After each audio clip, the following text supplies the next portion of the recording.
we have a problem. And that is... Him. I've been replaced. What the hell you want me to do about it? You're just gonna let them replace me? He's canon.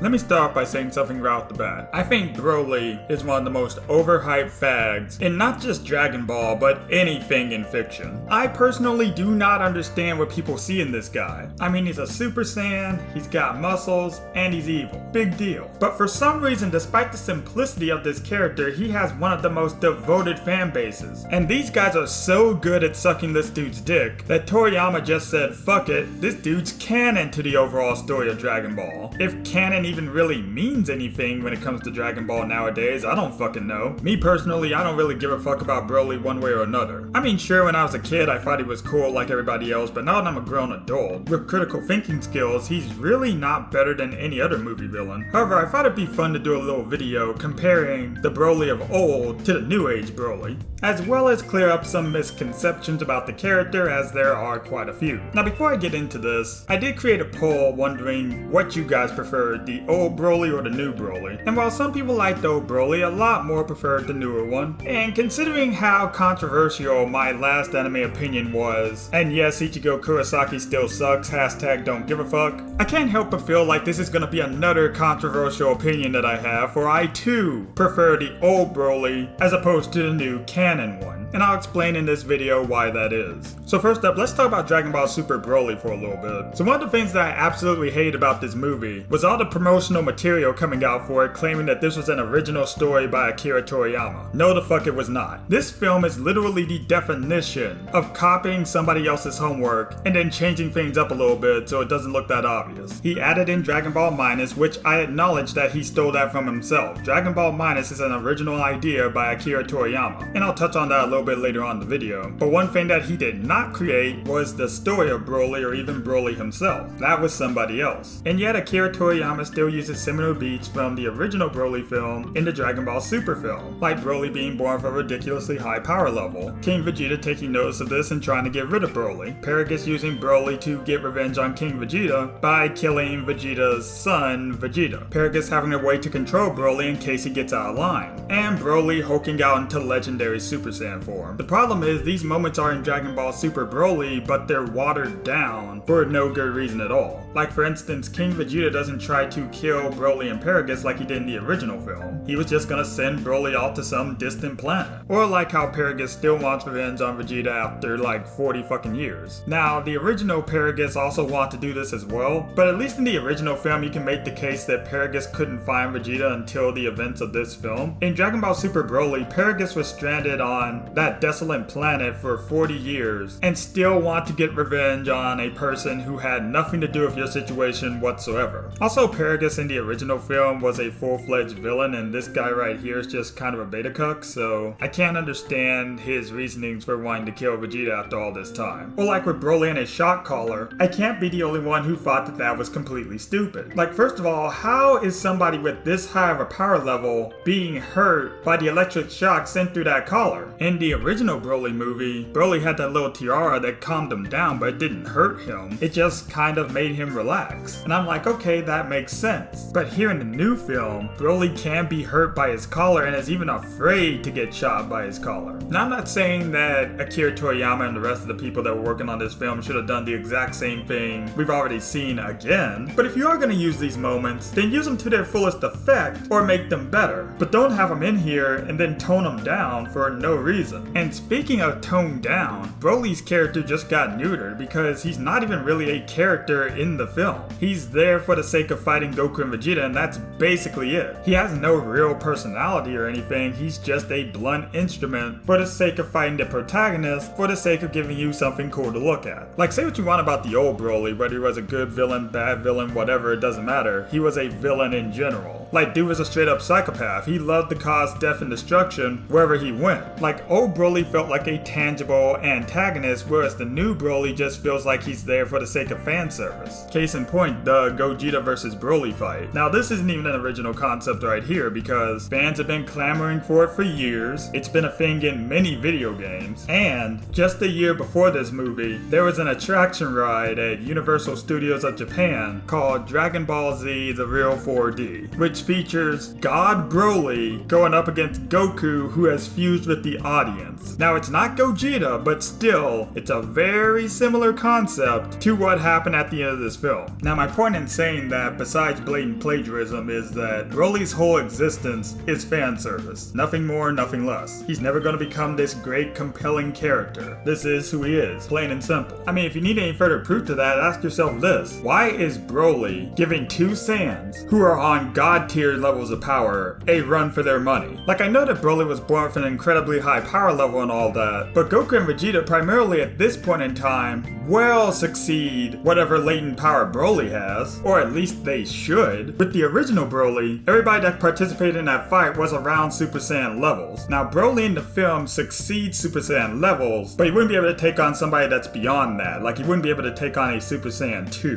which makes sense given the information we know about Saiyans and their transformations. But in Dragon Ball Super Broly, they forsake the rules of the world of Dragon Ball for the sake of putting on a spectacle. Like, this is realistically how the fight between Broly and Vegeta should have ended.